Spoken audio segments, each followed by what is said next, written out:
మీకు చెవి నొప్పి ఇంకా చెవిలో చీమ్ పట్టడం లాంటి ప్రాబ్లమ్స్ ఫేస్ చేసినప్పుడు వాడాల్సిన best ear drops Ciplox D ear drops. వీటిలో 2 కాంపోనెంట్స్ ఉంటాయి. ఫస్ట్ది సిప్రోఫ్లాక్సిసిన్, ఇది ఒక పవర్ఫుల్ యాంటీబయాటిక్. సెకండ్దేమో డెక్సామిథాజోన్, ఇది ఒక యాంటీ ఇన్ఫ్లమేటరీ స్టీరాయిడ్. ఇది మెయిన్గా బ్యాక్టీరియల్ ఇన్ఫెక్షన్స్ అప్పుడు వాడుతుంటాము.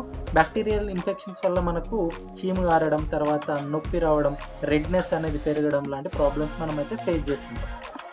అట్లాంటప్పుడు ఈ డ్రాప్స్ వాడితే మీకు బెస్ట్ సొల్యూషన్ ఇస్తుంది. డోస్ విషయానికి వస్తే 3 to 4 డ్రాప్స్ 2 to 3 టైమ్స్ వేసుకోవాలి డైలీ. ఆ తర్వాత 5 days నుంచి 7 days వరకు డాక్టర్ చెప్పిన డోసెస్ ఫాలో అయితే సరిపోతుంది. మీకు డిఫరెంట్ బ్రాండ్ నేమ్స్లో దొరుకుతాయి. సిప్లాక్స్ డి, సిఫ్రాన్ డి, సీసిన్ డి అని దొరుకుతుంటుంది. తర్వాత ఒకవేళ మీకు పర్ఫోరేటెడ్ ఇయర్ ఉందనుకోండి, లోపల హోల్ ఉందనుకోండి, దానిలో అట్లాంటి టైంలో వాడొద్దు. తర్వాత డ్రాపర్ని కూడా మీరు టచ్ చేయొద్దు. డోస్ కంప్లీట్ చేయాలి. పెయిన్ తగ్గినా కూడా మీరు డోస్ అయితే ఖచ్చితంగా కంప్లీట్ చేయాలి.